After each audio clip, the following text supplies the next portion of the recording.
Karibuni tena kiwanja kingine hiki jamani. Hapa tupo mkoa wa Pwani, wilaya ya Kibaha.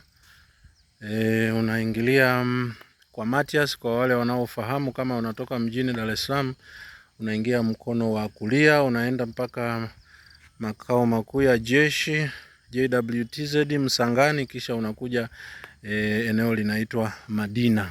Kwa hiyo umeme ni huo hapo. Fremu hizo hapo zitafunguliwa karibuni, lakini upande wa huku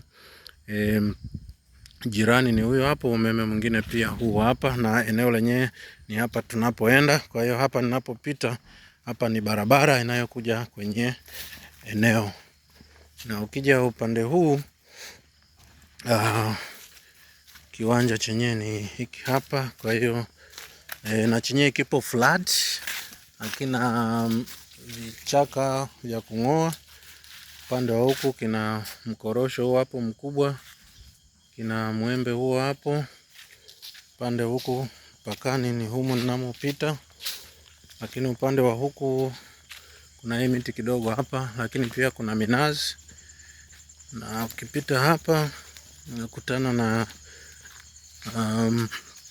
mchungwa ambao ni mpaka namna hii uko hapa, alafu kuna mti huo hapo, na upande wa huku pia kuna mpaka ambao unapita hapa. Kwa hiyo ni eneo ambalo liko wazi tayari kwa ajili ya ujenzi, au kama nataka kulima liko wazi namna hii. Upande wa huku pia jirani ana eneo lake hilo hapo. Ukipita upande wa huku kuna jirani huyu hapa kishajenga tayari, ni kuhamia tu na kishaweka na umeme huko. Kwa hiyo umeme upo wa kutosha na ni tambarare kama na hamna kung'oa visiki hapa. Ukija kama ni matofali ni nini, unashusha moja kwa moja unaanza ujenzi. Kwa hiyo jirani ni huyo hapo, naona ameshajenga kaweka umeme wake hapo. Na pia kuna nazi kwa wanaopenda nazi pia.